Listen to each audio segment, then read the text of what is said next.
we all know that Grok AI is no longer available for free, right?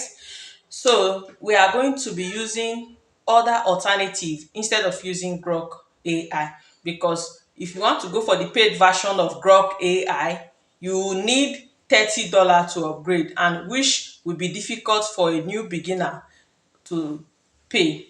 So what we'll be using, the first thing is Meta AI.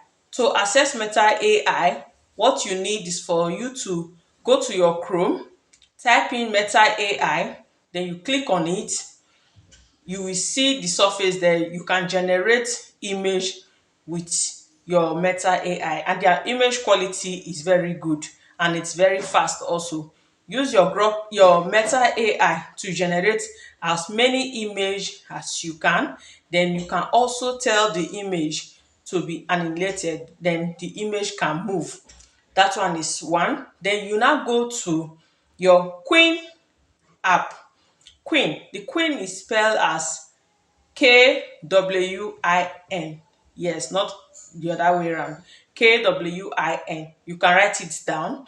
When you go to your Queen, this very app, you can use it to generate video, you can use it to generate images, you can use it to generate anything that you want to generate. Mind you, their tongue does not go fast like that of Grok AI, but it will still be manageable. It will still be fine for a beginner to use, and it's also good. They have quality video to bring out for you after generating it.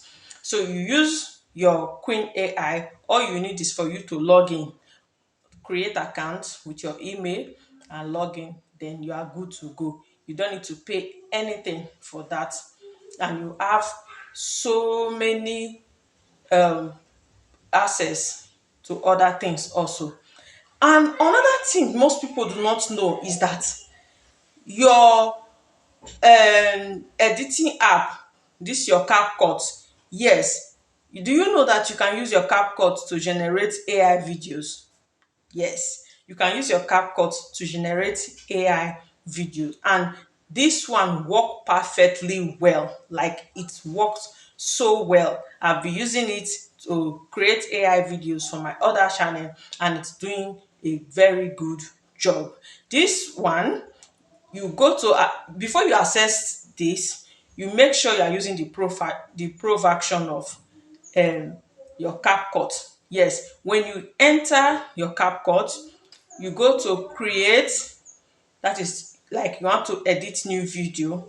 Once you get there, you go to the image which you generated with your Meta AI, you add it to it, then you write anything you want the image to do for you.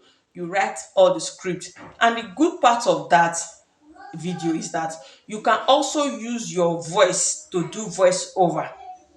You see the advantage of using your CapCut. You can use your voice to do the voiceover to that your particular video, and it will be very handsome. If you want to see other ways or the practical ways for you to do this, please stay tuned. I will be dropping the video very soon. Have a wonderful day. If you have not subscribed, please subscribe to my YouTube channel. Give this video a thumbs up so that YouTube will push it to other creators. Thank you, and see you on my next video. Bye bye.